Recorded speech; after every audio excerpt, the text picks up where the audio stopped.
Nung ako po ay bata pa, kapag ka may mga palabas na horror, like yung mga Dracula, mga vampira, mga aswang, talaga naman po, medyo excited po na magtatalok pa ako ng kumot. Tingnan nyo, it's crazy. I will open the TV, di ba? Tapos, pag lumabas na rin yung mga multo, yung mga nakakatakot na palabas, magtatalok po ako ng kumot, di ba? Parang may thrill, parang may excitement. Pero meron pong isang pangyayari in the future na talagang nakakagimbal, na kung tutusin po, nakakatakot pong talaga. No?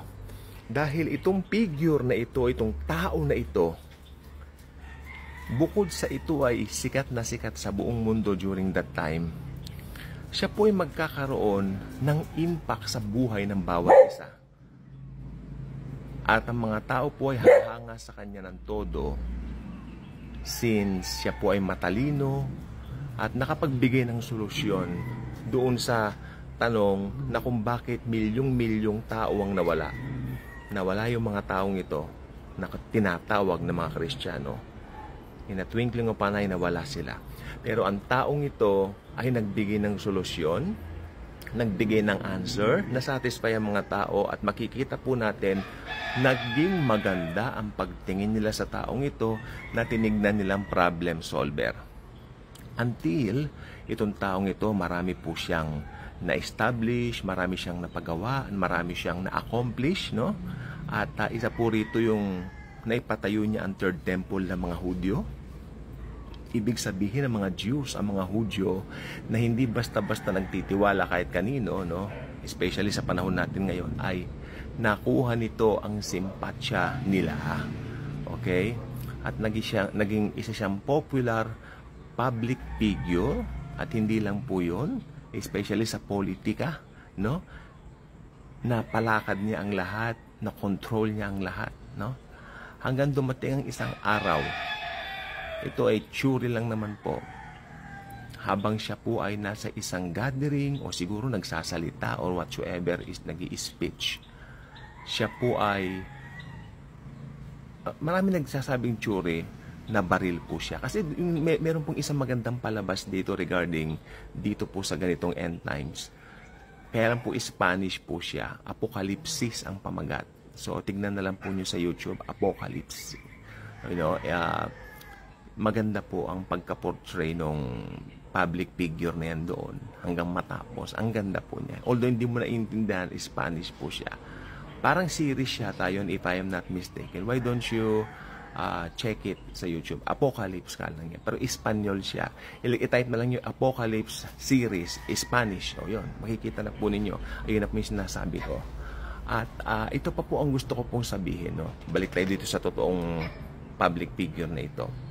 Since siya po ay very popular, during that time, magkakaroon po ng isang turning point sa kanyang buhay na talagang magpapabago, hindi lang ng sistema, kundi ng buhay ng mga taong naiwan sa rapture. Ito po ay yung taong ito na public figure, ay siya po ay habang nag-i-speech o nagsasalita, binaril right in front of many people. Kaya ang ganda ng portrayal ng moving Apocalypse na Spanish, dahil ito po talagang ipinakita niya. Doon sa movie, siya po ay nagmo-motorcade, pakaway-kaway, doon siya binaril. Pero meron po namang iba nagsasabi habang nag-i-speech siya, binaril siya, whatsoever, pero siya po ay nabaril, no? Nabaril po siya, nakita ng buong mundo sa mga Facebook live, sa mga TikTok live, na nabaril itong taong ito. Namatay, nakita po nila. Ibinurol, nakita nila. Pero meron pong isang event na magpapabago ng lahat, no? Dahil ang taong ito, okay, habang pinapanood yung kanyang lamay, syempre ganoon naman po, pag public figure ang namatay o sikat ang namatay, ang tao pong ito ay talagang, kumbaga they put him in high regard, in a pedestal. Kaya imposibleng walang live coverage sa kanyang lamay, no? At habang nanonood ang buong mundo sa mga cellphone, sa mga gadgets and all that, sa mga TV, kung meron man na TV pang uso noon, ano, at habang nanonood sila, ay bigla po siyang bumangon. Wow, di ba? nabuhay po ang public figure na ito. Pinapangalanan ko lang po siyang public figure. Pero ang totoo, siya po ang Antichrist. Siya po ang Antikristo. Ang kaaway ni Kristo. Halimaw ng Apokalipsis. No? Sa kanyang muling pagkabuhay, nagimbal at namangha ang balanaw ang buong mundo. Shock na shock sila. Now, ito naman po ang theory nung iba. Pero yung iba hindi nag-agree na si Taning na raw po si Satanas na raw po ang magdwedwell doon sa, anong tawag dito, doon sa Antichrist. At patay na yung Antichrist, nasa Hades na yung kaluluwa. Pero may question kasi doon yung iba.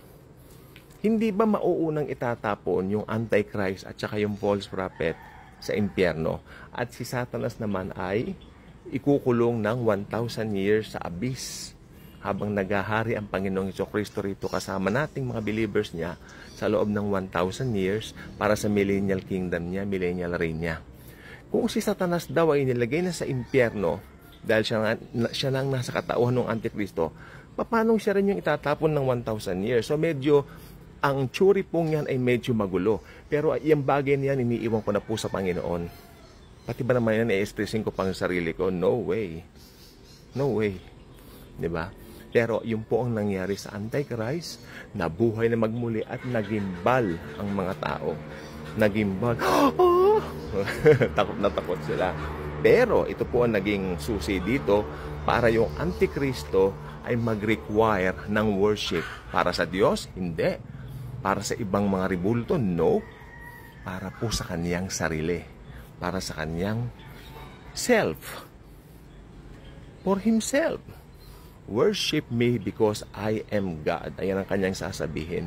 Pero ang kagandahan naman po nito, meron po mga tao, ako naniniwala ako itong mga taong ito, na itong panahon ngayon church age, nakarinig sila tungkol kay Jesus, pero ni-reject nila yung mga truths tungkol kay Jesus. No?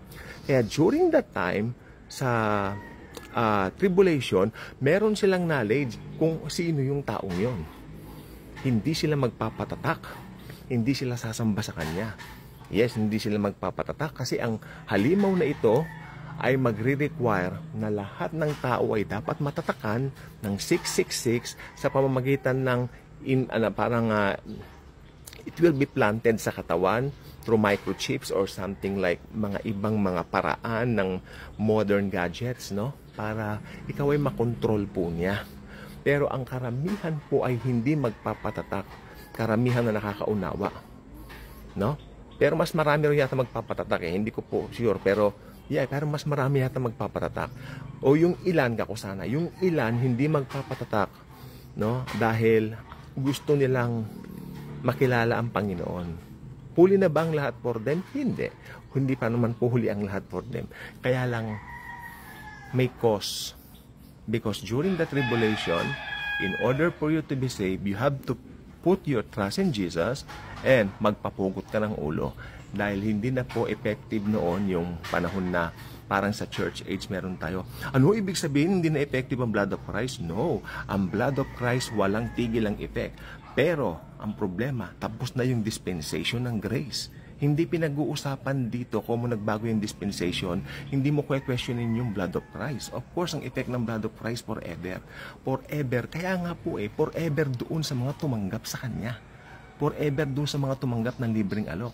Ngayon, pag hindi ka tumanggap dahil may free will ka naman, natanggihan ng gospel, well, sad to say, hindi makikialam ang Diyos sa decision mo. Kaya sabi ko nga po, while there is yet time, pinakamagandang time, pinaka-the best na tayo na maligtas ay ngayon because ngayon through the blood of Christ. Pero pag dumating, inabutan ka ng tribulation at great tribulation, maliligtas ka sa pamamagitan ng pagpapapugot ng ulo. Dugo mo ang dadanak. Pero may effect pa bang blood of Christ? Yes. The fact na may chance ka pang maligtas, nandoon po yung tinatawag na effect ng dugo ni Christ. Kabutihan ng Diyos. May grace pa rin po sa church age. Yun yung may paraan pa rin para maligtas ka. Kaya wag mo nang hintayin mangyari yon. Accept Jesus now and be saved. God bless.